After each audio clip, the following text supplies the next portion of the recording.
Hi hello എല്ലാവർക്കും welcome back to my channel. എല്ലാവർക്കും സുഖമാണെന്ന് വിശ്വസിക്കുന്നു. ഇന്നത്തെ കിച്ചൻ്റെ ബാക്ക്ഗ്രൗണ്ടുമായിട്ട് അടുത്തൊരു കുക്കിംഗ് പരിപാടിയായിട്ടാണ് ഞാൻ എത്തിയിരിക്കുന്നത്. സവാളയാണ് താരം. ഈ സവാള കൊണ്ട് ഞാനൊരു സവാള വട ഉണ്ടാക്കാനുള്ള താല്പര്യത്തിലാണ്. ഇന്ന് വൈകുന്നേരം എന്തെങ്കിലും കഴിക്കണമല്ലോ, ഇങ്ങനെ ചായക്ക് വെറും ചായക്ക് അല്ലെങ്കിൽ എന്തെങ്കിലും കുറച്ചുകൊണ്ടിരിക്കണം എന്നാലോചിച്ച് ഞാനിങ്ങനെ സവാള വട ഉണ്ടാക്കാനുള്ള തയ്യാറെടുപ്പിലാണ്. നോക്കിയപ്പോൾ മൈദാമാവൊന്നും ഇല്ലായിരുന്നു. പിന്നെ ഞാൻ വീണ്ടും കടയിൽ പോയി മൈദാമാവൊക്കെ വാങ്ങിച്ചുകൊണ്ട് വരാൻ പറഞ്ഞു. മൈദാമാവൊക്കെ വാങ്ങിച്ചുകൊണ്ട് വന്ന് സവാള വട ഉണ്ടാക്കാനുള്ള തയ്യാറെടുപ്പിലാണ്. ഞാൻ ഉള്ളിലേക്ക് ഇങ്ങനെ കിരികിര അരിഞ്ഞ് വെച്ചിട്ടുണ്ട്.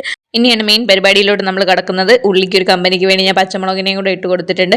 എണ്ണയിലിട്ട് മൂപ്പിക്കുമ്പോൾ ഒരു സങ്കടം വേണ്ടല്ലോ, കമ്പനിക്ക് ആരെങ്കിലും ഉണ്ടെങ്കിൽ മിണ്ടി പറഞ്ഞേക്ക് കിടക്കാമല്ലോ എന്ന് വിചാരിച്ച് ഞാൻ പച്ചമുളകിനെയും കൂടെ ഇട്ട് കൊടുക്കുന്നുണ്ട്. ഇനിയാണ് നമ്മൾ മെയിൻ പരിപാടിയിലോട്ട് കിടക്കുന്നത്. ഇനി നമുക്ക് ഉള്ളിയെ പൗഡർ ഇട്ട് മിനിക്കണം. മിനിക്കിയിട്ട് മാത്രമേ നമ്മൾ നല്ലപോലെ ഒരുക്കിയ ഉള്ളിയെ മാത്രമേ നമ്മൾ എണ്ണയിലിട്ട് മൂപ്പിച്ചാൽ അതിനൊരു ഭംഗിയൊക്കെ ഉണ്ടാവുള്ളൂ. അതുകൊണ്ട് നമ്മൾ പൗഡറൊക്കെ ഇട്ട് റെഡിയാക്കി കൊടുക്കുന്നുണ്ട്. ഈ പൗഡർ ഒലിച്ചു പോകാതിരിക്കാൻ നമ്മളൊരു സെറ്റിംഗ് സ്പ്രേ ആയിട്ട് വെള്ളവും കൂടെ ഒഴിച്ചു കൊടുക്കുന്നുണ്ട്. എന്നിട്ട് നന്നായിട്ട് അതിൻ്റെ ഫൗണ്ടേഷനൊക്കെ ബ്ലഷൊക്കെ ഇട്ട് റെഡിയാക്കി എടുക്കുന്നുണ്ട്. അതിന് ശേഷം നമ്മൾ എണ്ണ നോക്കുകയാണ്. എണ്ണ നോക്കിയപ്പോൾ പാമോയിലില്ല, ഗതികേടെന്ന് പറയട്ടെ.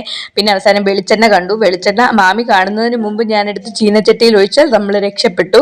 നിങ്ങളോട് ആരോടും ഇത് പരീക്ഷിക്കാൻ ഞാൻ പറയില്ല, കാരണം ഈ വെളിച്ചെണ്ണയ്ക്കൊക്കെ ഇപ്പം ഭയങ്കര വിലയാണ്. മാമി വരുന്നതിന് മുമ്പ് ഇതിനെ ഞാൻ ചട്ടിയിലാക്കിയിട്ടുണ്ട്. എന്നിട്ടത് റെഡിയായോ എന്നറിയാൻ വേണ്ടി ഉള്ളിയൊക്കെ ഇട്ട് നോക്കുന്നുണ്ട്. എന്നിട്ട് ഓരോന്നായിട്ട് ഞാൻ എണ്ണയിലേക്ക് ഇട്ട് കൊടുക്കുകയാണ്. അതാണ് എൻ്റെ അടുത്ത പരിപാടി.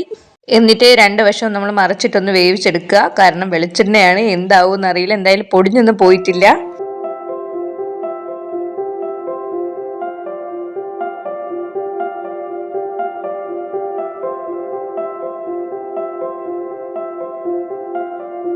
ഒരു സെറ്റ് റെഡി ആയിട്ടുണ്ട്. ഞാൻ അങ്ങനെ കോരി പാത്രത്തിലേക്ക് മാറ്റിയിട്ടുണ്ട്. ഇനി അടുത്ത സെറ്റ് ഇടണം. അപ്പം അനിയും വന്ന് നോക്കുന്നുണ്ട്, ഇത് ഉള്ളിവിടെയാണോ അത് കരിഞ്ഞവിടെയാണോ എന്നൊക്കെ. പക്ഷെ കരിഞ്ഞിട്ടൊന്നുമില്ല, സാമാന്യ ഒരു കളറായപ്പോൾ ഞാൻ എടുത്തിട്ടുണ്ട്. ഇത് ഞാൻ വിചാരിച്ച പോലെയല്ല, നല്ല ടേസ്റ്റ് ഉണ്ട്. നല്ല അടിപൊളി ഉള്ളിവിടെയാണ്. വെളിച്ചെണ്ണയുടെ ടേസ്റ്റ് അങ്ങനെ പ്രത്യേകിച്ചൊന്നും അറിയാനില്ല.